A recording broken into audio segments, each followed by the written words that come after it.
राजीव प्रियदर्शन व्याख्याता शिक्षा संकाय बहरागोड़ा कॉलेज बहरागोड़ा आज बीएड फर्स्ट सेमेस्टर के बच्चों को पेपर 2 में धार्मिक विविधता के बारे में मैं आज कुछ संदर्भ उद्धृत करूंगा। प्रथम तो यह कि धर्म क्या है, जिसका जवाब होगा कि प्रत्येक व्यक्ति अपने अपने आस्था के अनुसार धर्म की बात करता है, इबादत करता है। लेकिन हिंदुस्तान एक लोकतंत्रीय प्रणाली के अंतर्गत है जहां सबों को धार्मिक स्वतंत्रता का अधिकार दिया गया है। कहने का तात्पर्य क्या है कि यहाँ विभिन्न भाषा, विभिन्न धर्म, विभिन्न जात, विभिन्न संप्रदाय के लोग निवास करते हैं और प्रत्येक व्यक्ति अपने अपने आस्था के अनुसार या अपने अपने धर्म के अनुसार या अपने अपने जातिगत नीति के अनुसार धर्म का अनुपालन करते हैं। तो कहने का तात्पर्य यह होगा कि धर्म अगर जहाँ विभिन्न प्रकार के हैं वहाँ तो विविधता होगी। हिंदू, मुस्लिम, सिख, ईसाई, जैन, बौद्ध वगैरह वगैरह जितने भी लोग हैं वो सभी अपने अपनी आस्था के अनुसार वो अपने धर्म को मानते हैं। लेकिन देखिए, यह विडंबना है कि प्रत्येक धर्म एक दूसरे के सौहार्दपूर्ण वातावरण में एक दूसरे के लिए अच्छा रहता है। धार्मिक उन्माद की बात तो मैं नहीं करूँगा, किंतु धर्म हर व्यक्ति को एक आस्था के निकट लाने का मार्ग प्रशस्त करता है। हिंदुस्तान काफ़ी बड़ा देश रहा है जिसके अंदर विविध भाषा, विभिन्न धर्म, विभिन्न जात, विभिन्न प्रांत के लोग का निवास होता है। कहने का तात्पर्य कि जब क्षेत्रीयता की बात आती है, भाषाई विभिन्नता की बात आती है, तो स्वाभाविक है कि धार्मिक विविधता की भी बात आएगी। जो कुछ रिचुअल्स हम मानते हैं अपने अपने धर्म के अनुसार मानते हैं और प्रत्येक धर्म एक दूसरे धर्म को सही बात सिखाती है।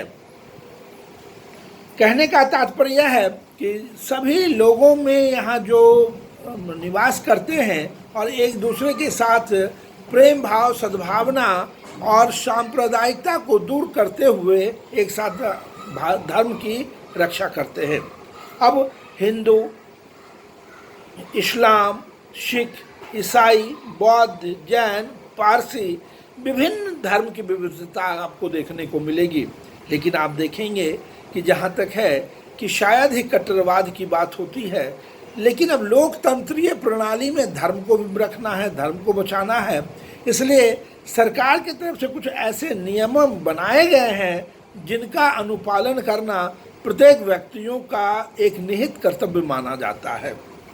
अब कहना होगा कि धर्म क्या है। कुछ लोग कहेंगे भाई कि धर्म क्या है, तो मेरा मानना है कि धर्म एक आस्था है। धर्म एक पौराणिक काल से चली आ रही एक मान्यता है जिसका अनुपालन करना हम सबों को करना चाहिए। किंतु इसमें मतलब कहने का तात्पर्य यह है कि किसी को आप कहीं भी जोर जबरदस्ती नहीं कर सकते। विविधताओं का देश रहा है, यहाँ विभिन्न लोग रहते हैं, भाषाएं अलग बोली जाती है, धर्म अलग बोला जाता है और प्रत्येक व्यक्ति को अपने धर्म का पालन करने का अधिकार मिला हुआ है संविधान के अंतर्गत। हाँ, किंतु धर्म की आड़ में कोई दुरुपयोग नहीं हो, इसका भी ख्याल रखा जाना चाहिए। अब पौराणिक काल से आप देखेंगे कि हम एक सांप्रदायिकता का जो एक लवादा है उसको हम लोग हटा के रखते हैं। कहने का तात्पर्य यह है कि बच्चे शिक्षा क्यों ग्रहण करते हैं, और शिक्षा हमारी ऐसी होनी चाहिए जो विविधताओं के बीच में भी एकता का प्रदर्शन करे। विभिन्न जात, विभिन्न धर्म, विभिन्न प्रांत, विभिन्न क्षेत्र वगैरह वगैरह जहाँ से लोग आते हैं, रहते हैं, एक साथ हम लोग मिलजुल कर रहते हैं और वो हमारी मातृभूमि के प्रति एक ऐसी आस्था है जहाँ सभी लोग मिलजुल के रहते हैं। विविधताओं में भी आने एकता का संदेश जाता है। हम होली, ईद वगैरह वगैरह जो मनाते हैं, जितने भी त्यौहार हैं वो हमारे सारे लोग भारतवर्ष में वो मनाते हैं और वो एक राष्ट्रीय एकता का प्रतीक है। यूँ कहा जाए कि इतनी धार्मिक विभिन्नताओं के बीच में भी हमारी राष्ट्रीय एकता बहुत प्रखर और प्रज्वल रहती है। यानी मतलब हम अखंड रूप से एक साथ खड़े रहते हैं, जिसकी वजह से हम आज भी एकता के सूत्र में बंधे हैं।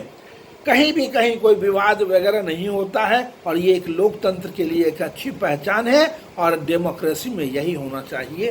धन्यवाद।